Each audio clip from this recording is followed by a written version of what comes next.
Nothing means nothing. Nothing means nothing. What do you mean by that? I'm talking about all the way to the top, yeah. Unjustifiably in a position that I'd rather not be in, but the cream will rise to the top, oh yeah. Macho Madness, yeah, has got more to offer, and President Jack Tunney thinks that I got, yeah. Oh yeah, welcome back to more TEW action. And it's not Great Balls of Fire, but rather the April Supercard. And thank you all very much for joining me yet again. Recently came out with the retrospective videos.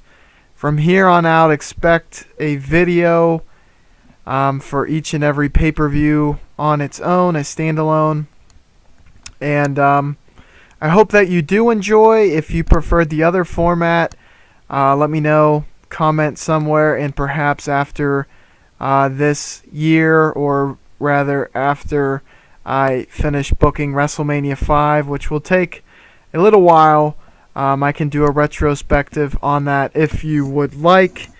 But for now, we are on the first pay-per-view since WrestleMania 4. If you want, there are a couple videos for just WrestleMania 4, and also WrestleMania 4 is covered in the retrospective video that is on my profile.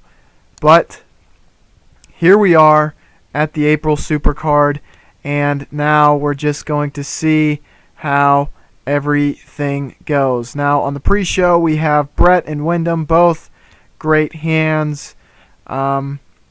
Two young guys. I believe Brett is 30.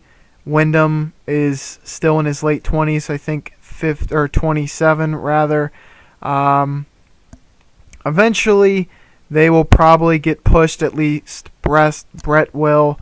Barry Windham is kind of in the same league with Brett, but perhaps he's not as good on the mic as Brett, so that might hamper his push slightly. Then Lawler gets a victory over Steve Williams, who again is kind of in the same category as Brett and Windham. Expect him to be at least in the IC title picture within a year or two. Then we are at the opening angle, the opening promo, as these three were in a Money in the Bank ladder match less than a month ago, but now they have formed up as a team to try to take out the faces, being Masawa, Magnum, and Santana once and for all. But the faces stand tall tonight. Now, obviously, Tito crushed it. He was, the best performer. Magnum is usually in the 80s, and Masawa is usually a little bit higher up than this. And I think that the time given might have kind of brought everyone's performance down slightly. I certainly, for an opener, it got the job done, but wasn't quite what I would expect from all of these competitors. Then we are on to Greg the Hammer Valentine and Steamboat, and this was supposed to be a technical masterclass, and certainly Valentine didn't quite hold up his end of the bargain, but nonetheless Steamboat still gets an 86. Valentine's really low performance rating only dragged it down slightly, and let's look at the dirt sheet and see if there was any. There was no negative on Valentine. Certainly he is at least a 70s guy, if not an 80s. Perhaps it being a technical masterclass type match is what hindered it for him. Maybe we will see another match just to see if he can put on a better performance down the line with Steamboat. Then Sting cuts a promo on his own on Vader. Vader had kind of stated that he wanted another shot at Sting, and Sting is not going to back down from any man. We've seen him call out Andre the Giant. Certainly Vader is not going to make him back down starting now. But before we get to that, we have the tag titles on the line as Demolition defend against the Bulldogs. And I had been trying to get Smash to kind of, not be the weak link, so to speak. But he is consistently lagging behind. But I'm trying to really establish Demolition as a mainstay tag, but Crush might have to be inserted sooner rather than later in Smash's place, because Smash is really the only thing holding back the tag title picture as a whole, and that's a shoot, pal. But the Bulldogs, they hold up their end of the bargain, and in fact they are the top competitors. Davey Boy certainly looking like he's ready to be shot out of a cannon. He is definitely ready for a run, but I want there to be a spot open for him before we pull the trigger on a singles push for him. Then we have a Falls Count Anywhere match for Stinger, an 86. I think they could do better, perhaps. Maybe the match style is what took away, but Hansen would be the one who becomes the nuisance to costing the match. Now at WrestleMania 3 or 4 rather, Sting faced Vader in a cage match, which gave him the advantage because no one could interfere, allowing him to just one-on-one with Vader, and proved himself to be the better competitor on that night. But with interference, Sting did not stand a chance against Big Van Vader. Perhaps there will be a bigger blow-off somewhere down the line, and now Sting also has to be thinking in the back of his head that he wants a piece of Hansen for being involved. Here we have DiBiase calling out Jake the Snake Roberts, and this is certainly kind of surprising. I would expect a DiBiase promo to go over a lot better, but these things happen from time to time. Nonetheless, DiBiase just recently lost the heavyweight title, and he feels a man as distinguished as him deserves to hold gold and have the reverence of the fans, and also thinks that a man of Jake's stature is unworthy of the title, and that he's going to go into the ring tonight and take what he deserves from the undeserving champ, Jake the Snake Roberts. But that does not turn out so well for DiBiase, as Jake, he's been absolute money lately.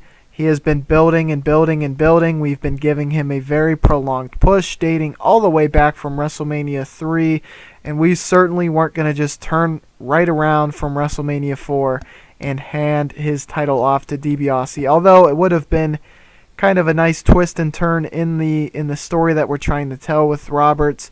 But we've had him chasing for so long that now we want to kind of tell the story of him as the champion.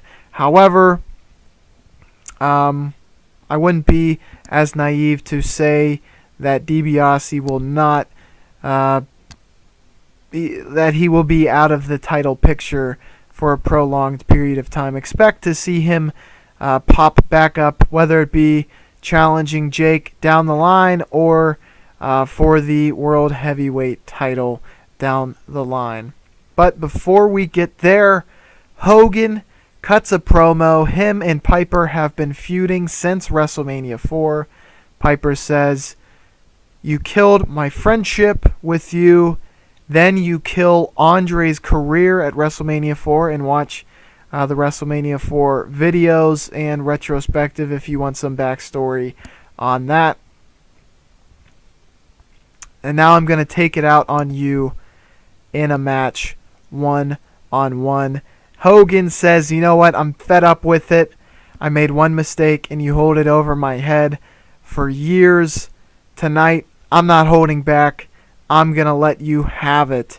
And then in their match, which was, I believe, a no DQ match, Piper took a weapon and beat the ever-loving poop out of Hogan, making the referee stop the match.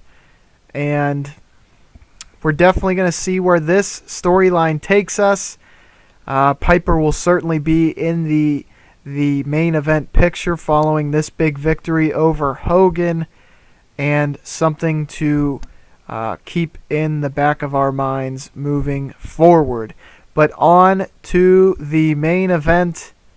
Harley won the number one contendership coming out of WrestleMania 4. Savage won the title in the main event over DiBiase.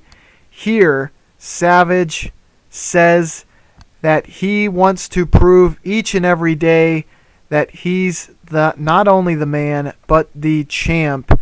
And he is going to look to do it against Harley, who had been calling him out as, not my champ. He's not tough. He's not worthy. Savage said, there is one way that I can prove my toughness to you, and that is by facing you in a cage match. Now, going in, as I was booking this, I realized that they did not have the chemistry for a tremendous match. Granted, they pulled out a good rating here in 87, certainly good enough for bad chemistry. However, I was kind of banking on the other card, or the other matches on the card, to boost it up.